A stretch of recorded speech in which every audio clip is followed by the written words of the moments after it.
رب العالمين والعاقبة للمتقين والصلاة والسلام على سيد الأنبياء والمرسلين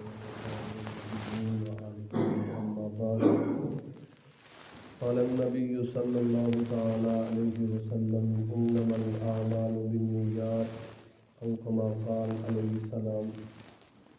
نیت کا باب چل رہا ہے کہ ہر کام میں صحیح نیت کریں، درست نیت کریں، تب ہی وہ اللہ تعالیٰ کے ہاں قبولیت کا شرف حاصل کر سکتا ہے عمل.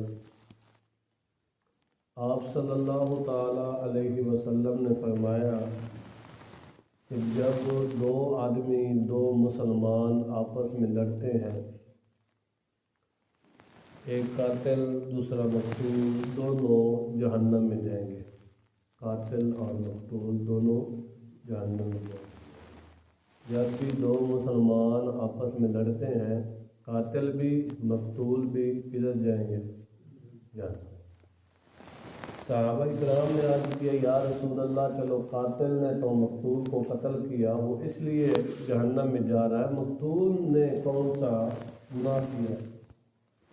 تو آپ صلی اللہ تعالیٰ علیہ وسلم نے فرمایا کہ مقتول جو تھا، جو قتل ہونے والا تھا، وہ بھی قتل کرنے کے ارادے پر تھا. اس کا وار جو ہے وہ خالی کیا، وگرنہ وہ بھی کیا تھا؟ قتل کرنے کا مکمل عزم رکھتا تھا، ارادہ رکھتا تھا، اس لیے وہ بھی جہنم میں گیا. اور یہ جو ان کی لڑائی اور قتال ہوگا، یہ قومی عصبیت اور حمیت کی وجہ سے ہوگا، دینی نہیں ہوگا.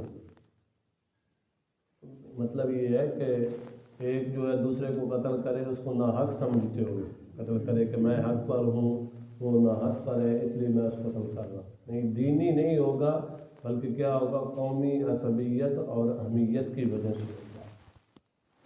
تو اس لیے اب اس نے قتل نہیں کیا، مقتول نے صرف کیا کیا؟ ارادہ کیا، عزم کیا. مکمل ارادہ اور عزم کرنے کے ساتھ اور اس کے مکمل جو وسائل ہیں وہ بھی اس نے کام میں لائے، اس لیے وہ بھی کدھر جائے گا؟ جہنم میں. تو اس لیے محدثین نے یہاں سے اصل یہ کیا کہ اگر کوئی بندہ کسی کام کے کرنے کا ارادہ عزم کر لیتا ہے، پکا ارادہ کر لیتا ہے، اس کے بعد اس کے مکمل جو ہے وہ وسائل بھی اپنا لیتا ہے، مکمل وسائل بھی اپنے قبضے میں کر لیتا ہے، مگر وہ تکمیل نہیں کر سکتا اس اپنے عزم کی، پھر بھی اس کو اس عزم کا کیا ہے؟ گناہ ملے گا، گناہ ملے گا. تو اس لیے جو بھی ہے برا کام، اس کی برائی کا ارادہ بھی کرنے کی اجازت نہیں ہے. ہمیشہ اپنی نیت کیا ہے؟ صاف رکھے، اپنا ارادہ صاف رکھے. کسی مسلمان کو قتل کرنے کی اجازت نہیں، کسی مسلمان کو گالی دینے کی بھی اجازت نہیں. آپ صلی اللہ علیہ وسلم نے فرمایا کہ مسلم وہ ہے، المسلم من سلم المسلمون من لسانہ و یدہ.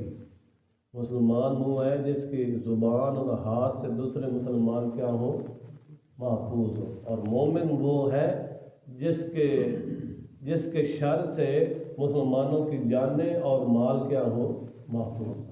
مسلم وہ ہے جس کی زبان سے دوسرے مسلمانوں کی کیا ہے؟ زبان اور ہاتھ سے دوسرے مسلمان کیا رہے؟ محفوظ رہیں. اور مومن وہ ہے جس کی جان اور مال جو ہے وہ مسلمانوں کے محفوظ رہیں. سمجھ آئی بات کی کہ نہیں؟